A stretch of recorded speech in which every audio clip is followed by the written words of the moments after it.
નમસ્કાર ખેડૂત મિત્રો, હું સચિન બનારકર, અંકુર સીડ્સ પ્રતિનિધિ. આજે આ કપાસ પાક નિદર્શનનો કાર્યક્રમ માટે બધા જ ખેડૂતો આવેલા છે. ગામનું નામ છે ગટકા, તાલુકો જિલ્લો રાજકોટ.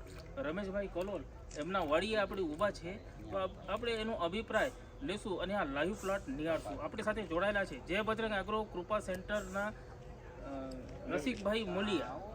તો આપણે જાણી લઈશું એની માહિતી. રસિકભાઈની વિનંતી કરશું એ તમને અનુભવ કહેશે. નમસ્કાર ખેડૂત મિત્રો, આજે આપણે ગટકા ગામની અંદર અંકુર કંપનીનું જે નિદર્શન પ્લોટ પુષ્કરનો રાખેલો છે એનો આપણે ખેડૂતોનો અભિપ્રાય લેશું. અને આપણે પણ છેલ્લા 3 વર્ષથી આ પુષ્કરનું વેચાણ કરી રહ્યા છીએ અને દરેક વિસ્તારની અંદર, દરેક એરિયાની અંદર બહુ જોરદાર પરફોર્મન્સ મળી રહ્યું છે. અને અત્યારે તમે જોઈ શકો છો આ ફિલ્ડની અંદર આજે રાજકોટ જિલ્લાની અંદર જે અતિવૃષ્ટિ જાહેર કરેલી છે, વરસાદ પુષ્કળ પ્રમાણમાં થયેલો છે, છતાં એની અંદર ઝીંડવા છે. તમે જોઈ શકો છો લાઈવ કે આ ઝીંડવા અત્યારે બીજી અધર વેરાયટીની અંદર આટલા ઝીંડવા નથી જોવા મળતા. ભલે આમાં પણ ફાલનું પ્રમાણ થોડું ખર્યું હશે, છતાં આજે ખેડૂતનો બહુ સારો અભિપ્રાય છે કે કપાસ બહુ સારો છે. આપણે ખેડૂતનો પણ અભિપ્રાય લઈએ કે રમેશભાઈને કેવો લાગ્યો. નમસ્કાર રમેશભાઈ. નમસ્કાર રમેશભાઈ, તમને આ કપાસ કેવો લાગ્યો? કપાસ બહુ સારો. કઈ રીતે? આટલો વરસાદ થયો તો હજી એમાં એટલું બધું બીજી વેરાયટી જેટલું નુકસાન નથી. બરાબર. તો રમેશભાઈનું એમ કહેવાનું થાય છે કે આટલો જોરદાર વધારે વરસાદ થવાથી કપાસની અંદર બહુ નુકસાન નથી અને એના કપાસ આખું ખેતર કમ્પ્લીટ ઊભું છે.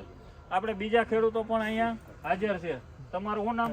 મારું નામ બાપભાઈ. બાપભાઈ, તમને આ કપાસ કેવો લાગ્યો? સારો જ છે, કઈ રીતે? બધી રીતે ઓમે ક્ષમતા સારી છે, ખર્ચો ઓછો છે. બરાબર. ખેડૂતનું એવું કહેવાનું થાય છે આમાં ખર્ચો ઓછો છે. તો રમેશભાઈને પૂછીએ આપણે, આમાં દવાના કેટલા સ્પ્રે કરેલા છે? ના, દવાના બહુ નથી કરેલા. કેટલા કરેલા છે? 3-4 રાઉન્ડ. 3 થી 4 રાઉન્ડ કરેલા છે. આજે 120 દિવસનો કપાસ છે. તમે જોઈ શકો છો આમાં ચૂસિયાનું પ્રમાણ પણ નહીવત છે. બરોબર ને? ઝીંડવા બધા સિરીઝમાં લાગેલા છે એટલે ખેડૂતોને ખર્ચો પણ ઓછો છે. ઓછા ખર્ચે વધુ ઉત્પાદન આપતી વેરાયટી હોય તો આ પુષ્કર છે. અને બીજા ખેડૂતો, તમારું શું નામ? સંજયભાઈ. સંજયભાઈ, તમને શું લાગ્યું નવીન? બહુ સારા. કઈ રીતે? ભીંડવા બહુ હાઈ ક્લાસ લાગી ગયા હે. વરસાદ ને વાવાઝોડા પ્રમાણે બહુ સારું કહેવાય. બાપભાઈએ કર્યો તો. બાપભાઈ, તમે પણ પુષ્કરનું વાવેતર કરેલું છે? ગયા વર્ષનું વાવેલું છે. ગયા વર્ષે વાવ્યું હતું ને આ વર્ષે પાછો ઓળ નથી, કપાસ આપણે આપણે જોઈને જ આ વાવેલું છે આ બધાએ. બરાબર. તમારા ખેતર જોઈને જ આ પુષ્કર વાવેલું છે. તો નમસ્કાર ખેડૂત મિત્રો, તમે પણ આવતા વર્ષે પુષ્કર લગાવી આવું વધુ ઉત્પાદન મેળવજો. આપણે વધુ માહિતી સચિન સાહેબ અંકુર સીડ વતી આપશે. બરાબર છે.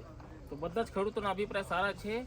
રસિકભાઈ છે જય બજરંગ કુવાડવાના, તો એમને બધા જ ખેડૂતોને અલગ અલગ વિસ્તારમાં આપેલું છે. બધા જ ખેડૂતોના ખેતર ઉપર મીટિંગ થાય છે. આ પુષ્કર વેરાયટી છે, ઉત્પાદનમાં પુષ્કળ છે, જેવું નામ એવું છે એનું કામ છે. તો તમે જોઈ શકો વધારેમાં વધારે ઝીંડવા, વધારે ઉત્પાદન, રોગ પ્રતિકાર શક્તિ સારી, વીણવામાં સારું, દવાની ખર્ચામાં બચત થાય, મજૂરીમાં બચત થાય, એનો બીજો કાંઈ વિકલ્પ જ નથી. આ બધા જ ખેડૂતોના આ વર્ષેના સારા અભિપ્રાય છે. ધન્યવાદ.